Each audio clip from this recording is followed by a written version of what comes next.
Hi, I'm Matthew Candler, and this is Dana Candler, and we are part of the leadership team at IHOP KC. And our aim in this series of videos is to empower you to start a prayer meeting right now. Anyone can start a prayer meeting, and we want to highlight a few things to help you get started and to remove those obstacles to get you from prayer meeting analysis paralysis into actionable things that you can do to start a prayer meeting really soon, maybe even tomorrow. So 2 questions that we want to answer. Number 1, why? Why do we start a prayer meeting?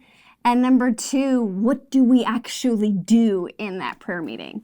Great. So start with the why. Yeah, so the first thing that we want to highlight of why you want to start a prayer meeting is because the Bible invites us, yea, commands us to do so. We are encouraged to give ourselves to be devoted with each other in the place of prayer. Just like the New Testament church was in Acts 2, they were devoted to the teaching about Jesus, to the fellowship and breaking of bread, and to the prayers. They gathered together in the place of prayer.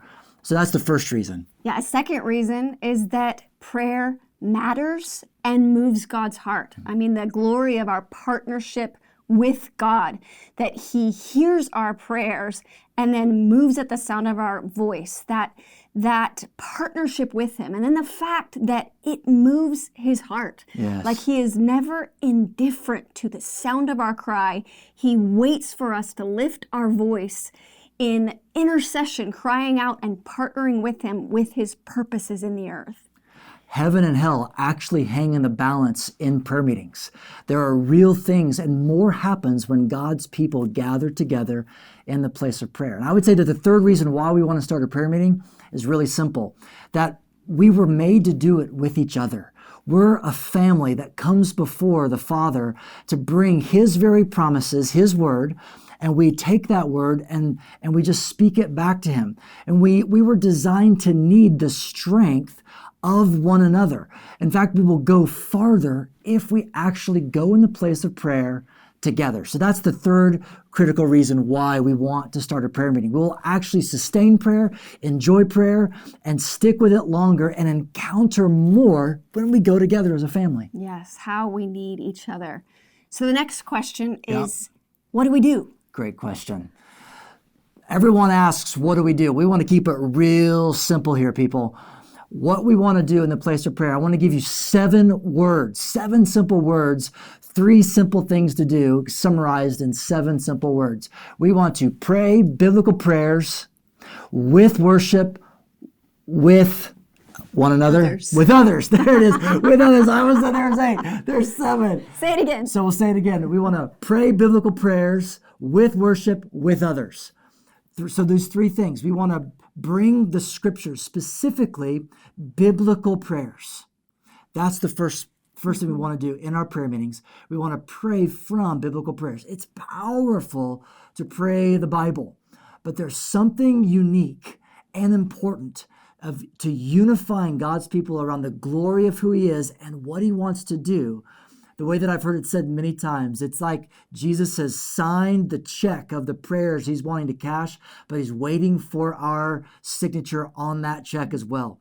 And so the first thing is we want to pray biblical prayers. And we want to do that with or in the context of music. Mm-hmm. There's something so powerful and enjoyable when we incorporate music. It's what they do around God's throne in heaven.